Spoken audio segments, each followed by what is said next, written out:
La nécessité de vivre une vie de sacrifice. Nous avons compris maintenant que nous avons reçu le Seigneur Jésus. Ce n'est pas juste pour le recevoir, mais c'est pour qu'il soit pleinement manifesté. Nous avons compris que nous avons reçu notre Seigneur Jésus-Christ. Il est écrit dans Colossiens 2, verset 6. Comme donc vous avez reçu le Seigneur Jésus, marchez en lui, enracinés et affermis, édifiés en lui. Nous recevons Jésus-Christ de Nazareth par le Saint-Esprit. Maintenant, nous devons apprendre à marcher avec lui. Et nous avons compris que pour marcher pleinement avec Dieu, pour jouir pleinement de ce que Dieu est, pour profiter pleinement de la présence du Saint-Esprit, le Seigneur, l'Esprit de Dieu, il est Dieu. Il est souverain, il est tout-puissant. Paul a dit à son sujet qu'en lui habite corporellement toute la plénitude de la divinité. On a vu qu'il y a des multitudes de divinités, des dieux avec X, des seigneurs. Mais pour nous, ce sont des faux dieux, des faux seigneurs. Parce qu'un seul est Dieu, c'est le Père.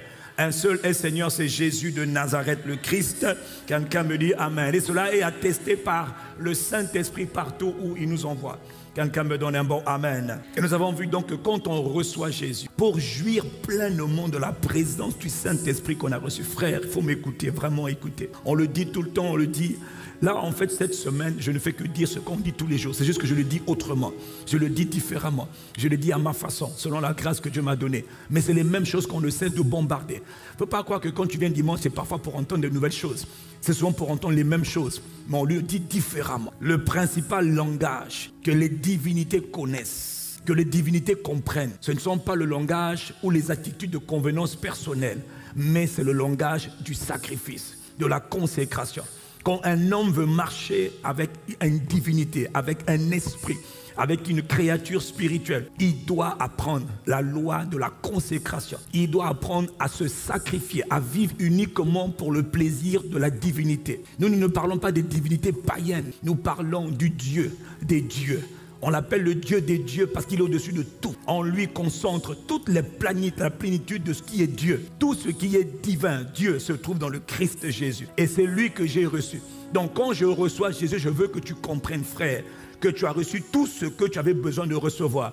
Tout le téléchargement de la divinité se trouve à l'intérieur de toi. Mais ça ne se manifeste pas, ça ne se voit pas. Tu souffres encore, tu as encore tellement de frustration, tellement de problèmes. C'est parce qu'une des raisons, on ne comprend pas que pour marcher avec celui qui est venu vivre en moi, je dois apprendre l'art du sacrifice, la culture du sacrifice. Je dois me sacrifier. Quand j'ai reçu Jésus, il m'a dit, Jésus, je l'ai reçu parce qu'il a sacrifié sa vie pour moi. Et je rentre en Jésus, je rentre dans la vie en Jésus-Christ par son sacrifice, donc par son sang. Je crois en toi, Seigneur Jésus. Maintenant, je suis sauvé. Comment? Par le sang de Christ.